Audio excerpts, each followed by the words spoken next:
Hey, happy day. Here's a division of government, a department of government that can be disbanded by Biden because he doesn't need it anymore. It's called the Department of Energy. Who cares about that?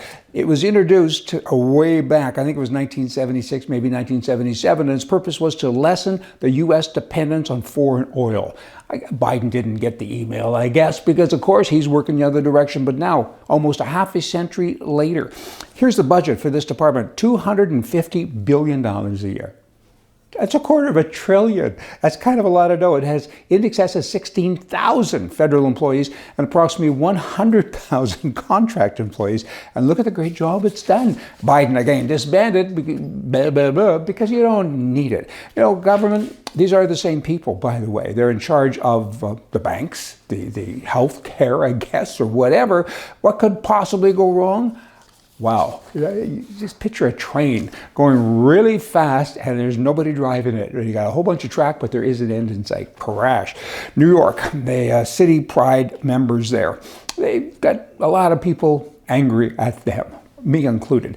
They've stood up in front of God and everybody and said, we're here to convert. We want your children to come to the dark side. It's no longer about exposure, pardon that pun. It's no longer about awareness. It's about conversion.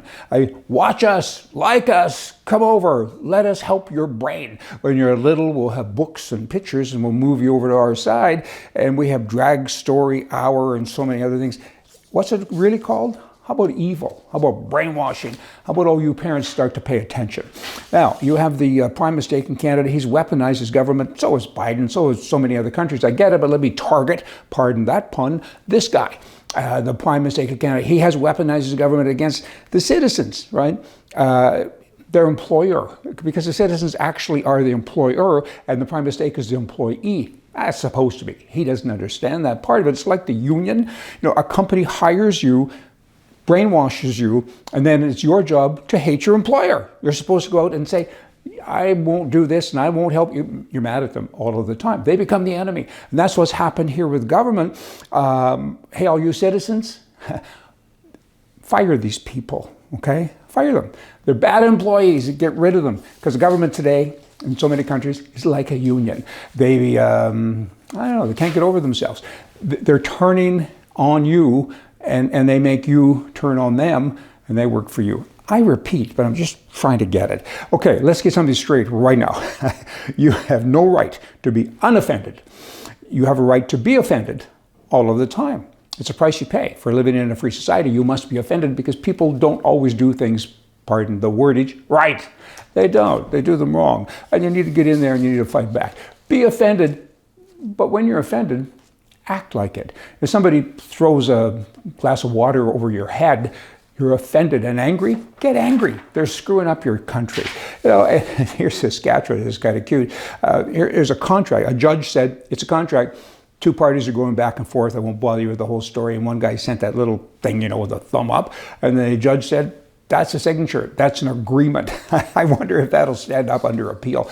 It's an email with no signature, just the thumb up, blah, blah, blah, blah. Here's something that's really interesting. In Canada, there's a company called Canada Bread. And they arranged with their competitor, Weston Foods, to raise prices for bread products. This is several years ago. And in December 2017, Weston Foods, Loblaws, said, you know what, we're guilty. We were involved in this industry-wide price-fixing arrangement. So the other company, Canada Bread, did the same thing. They fessed up. So they both got immunity from prosecution because they cooperated. Immunity, okay? They cooperated. They're thieves. They're crooks. They're bad. They're bad. Loblaws, I think, got $14 or $15 million from the government not long ago so they could go buy new refrigerators, right? So who do they vote for? It's all taxpayer money. And now they steal. And it's okay because we're going to tell you when we stole. They did get a fine. It's a big fine. I mean, I understand all of that. But who cares about the big fine? It's our money anyway, because they get taxpayer money all of the time. Oh, here's the fine. I'll pay the fine. We're all going to look good on the front page of the paper. Ah! This government, all the governments like this, they just make my blood boil. They're terrible people. They steal from us, they admit it, and then they get more money, and they pay us back, and they pay the fine. Ah!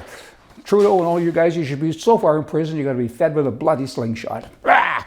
My message, lastly, is I export my message to people all over the world. It's about capitalism, it's about free enterprise and free speech. The difference between right-wingism and left-wingism is as simple as this. I don't agree with what the left says, ever. But I'll always fight for the right to say it, whereas the left says, I don't agree with you, and I will always fight for the right for you to not say it. That's the difference. Hey, see ya.